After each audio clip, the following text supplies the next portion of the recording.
The 2011 report was carried out in over 100 countries and says governments are not doing enough to bring to justice state and security agents who perpetrate violence. In the case of the three East African countries of Kenya, Tanzania and Uganda, the report accuses them of impunity and says they allow state agents to enjoy immunity despite committing various crimes and human rights violations.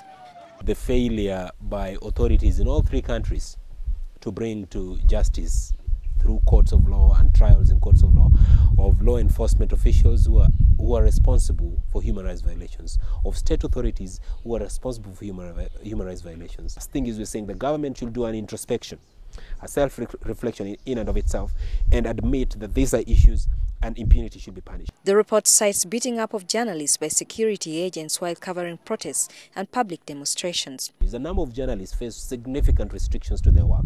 A number of journalists were beaten up in the hands of political party actors, whether in the ruling party or state officials, for example, resident district commissioners, while they were doing their work. We are saying that that is unacceptable.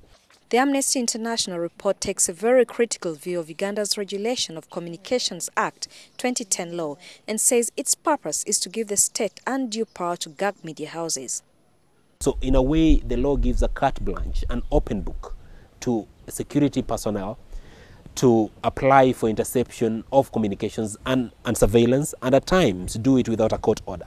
So in a way, the danger there is that a lot of journalists, a lot of political dissidents, a lot of organizations such as Amnesty International who are operating in Uganda risk being charged or risk falling afoul of the provisions of this law for doing their legitimate work.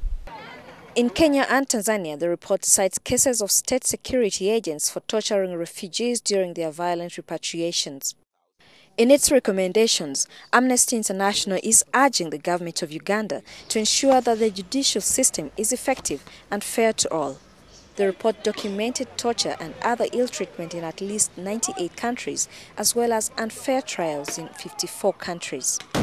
Isabel Nakiria, NTV.